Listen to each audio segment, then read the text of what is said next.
জাল দিয়ানো কেনেকৈ দিয়ে আৰু কি বস্তু সেইটো মই ভবাই নাছিলোঁ, জাল যে এনেকৈ দিয়ে। আৰু নমস্কাৰ, মই ৰত্না। আপোনালোকে সকলো ফ্ৰেণ্ডে ভালে আছে চাগে, ময়ো ভালে আছোঁ। আপোনালোকে ভালে থাকক আৰু সদায় ভিডিঅ' এনেকৈ বনাই যাওঁ। আৰু এতিয়া চাওক, আমি কচু জাল দিবলৈ আহিছোঁ। কচু জাল দিবলৈ আহোঁতে লগতে ব্ৰইলাৰ মাংস ইফালে ছাইডত বান্ধনি বনাই আছে, আৰু ইফালে আমাৰ বান্ধৈ পূৰা টেষ্টি টেষ্টি কচু জাল, কচুৰ লগত, ডাল কচুৰ লগত একদম লোকেল কুকুৰা বনাইছে। আৰু আপোনালোকেতো যিবোৰ জাল খাই পাইছে জানে, লোকেল কুকুৰা আৰু কচুটো এই জাল দিয়াৰ পূৰা মেইন ডিছ। ইয়াৰ ল'ৰা কটকটীয়া হ'লে মানে একদম ল'ৰা ধুনীয়াকৈ চাই মেলি থাকিবলৈ পৰা হয়। এই জালটো আমাৰ প্ৰথমতে দিয়া হয়, ল'ৰা জন্ম হোৱা 3 দিন 4 দিন পিছতে দিয়া হয়। কিন্তু আমি বান্ধৱীকেইজনী শুই আছিলোঁ, সেইকাৰণে গমেই পোৱা নাছিলোঁ। মানে মই মাৰ ঘৰলৈ গৈছিলোঁ, বাকী নিজৰ কামত ব্যস্ত হৈ আছিলে, সেইকাৰণে দেৰিকৈ দিয়া হ'ল। এতিয়া 1 মাহ 1.5 মাহ হ'লে চাগে, ল'ৰা আমাৰ পাতাই নাছিলে। এয়া বৰালি মাছ আৰু কেপচিকাম বনাই আছে, আৰু ইফালে মই বইল আলু কৰি আছোঁ। ব্ৰইলাৰো, নতুন ব্ৰইলাৰটো খাই কিমান টেষ্টি লাগে, আপোনালোকে খাইবিলাকনহে গম পায়, যিবোৰ খাই থাকে সেইবোৰে গম পায়। আৰু আমাৰ ফালে লোকেল আলু মানে কমলীয়া আলু, মানে নতুন আলুৰ লগত বইল কৰি মিছল লাল চাহ খায়। নতুনতে ইমান ভাল লাগে নহয়, সৰুকালৰ কথাবোৰ মনত পৰি যায় এইবোৰ দেখিলে। আৰু যা যোগাৰবোৰ আমাৰ বান্ধৱীহঁতে কৰি আছে চাওক, এই মানে থালিখন সজাই আছে। মই বিশেষ নেজানো এইবোৰ, আৰু মই নিজে জাল খাই পোৱা নাই আৰু জাল দি পোৱা নাই। এইটো মোৰ প্ৰথম অভিজ্ঞতা বুলি ক'ব পাৰি, কাৰণ মই দেখা নাছিলোঁ জাল কেনেকৈ দিয়ে। সেয়া এতিয়া জাল দিয়াত ব্ৰইলাৰ মাংস প্ৰথমত দিছে, ভাত দিছে, চাটনি দিব, আৰু চাকি বন্তি জ্বলাই আগফালে ধুনীয়াকৈ ৰেডি কৰি লৈছে।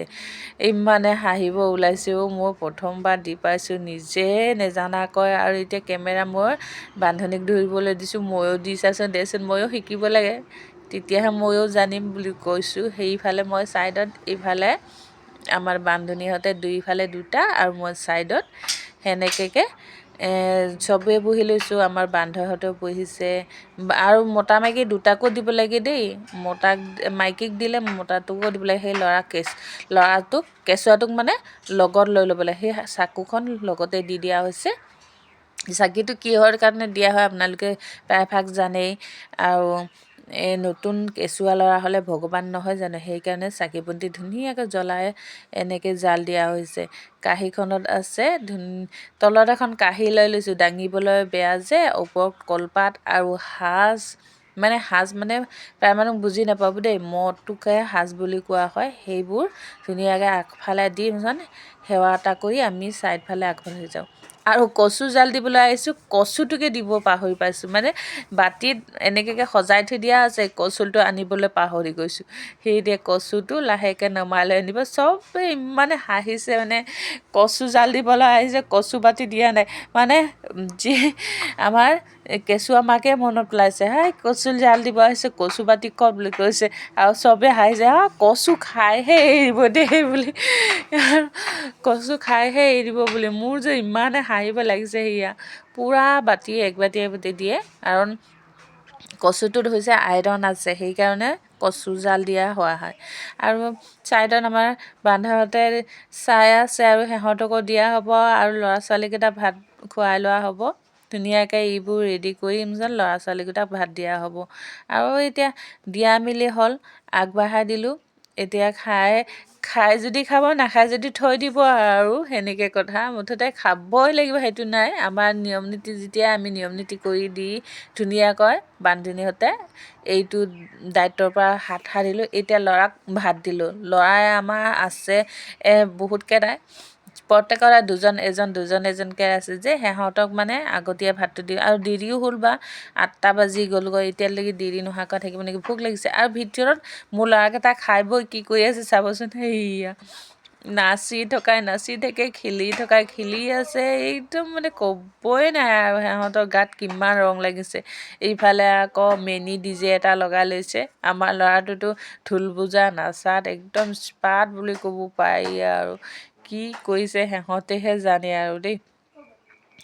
মইতো অকল চাই থকা, আৰু আমি ভিতৰত আছিলোঁ যে, সেইকাৰণে মানে ভিতৰত ল'ৰাখিনিয়ে কি কৰি আছে গমেই পোৱা নাছিলোঁ।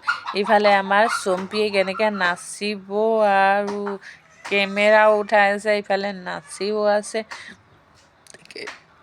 কেমেৰা উঠাই আছে চাওচোন কিমান বদমাছ কাম কৰি আছে সিহঁতে কি কবি ল'ৰাখিনি সেয়া আমাৰ ডাঙৰ নাতি ক'ব পাৰি আমাৰ বোৱাৰী ভাগৰ ছোৱালী ডাঙৰ ছোৱালী সিও যে তাক মানে কেমেৰাত উঠাই দিছে যে ইহঁতে বদমাছকেইটাই লাজ পাইছে নাচাই নাচি আছে বদমাছ কৰি আছে আৰু এতিয়া চবতকৈ সৰু হিৰ'টো মানে চবতকৈ সৰু ল'ৰাটো আমাৰ বান্ধনী গান গাব এতিয়া গানো গাব কি পাত্তাই নাই আমি ভিতৰৰ ফালে নাই যোৱা মই এতিয়া সিহঁতক কেমেৰা কৰি তাৰপিছত সৰুবিলাখনৰ নাচা শেষ হ'ল আমাৰ বান্ধৱে গান গালে আৰু বান্ধনীহঁতে নাচিলে লগতে আমাৰ ডাঙৰ বান্ধৱে পূৰা নাচিছে আমাৰ বোৱাৰীও আহিছে বোৱাৰী নাচিছে ল'ৰাখিনি সিহঁতক দেখি আৰু আমাৰ যিবোৰ হুলস্থুল দেখি পূৰা এনজয় কৰিছে আৰু তেনেকৈ ওলাই নোপোৱা হয় যে ল'ৰাখিনিও নিজৰ কামত নিজৰ ব্যস্ত হৈ থাকে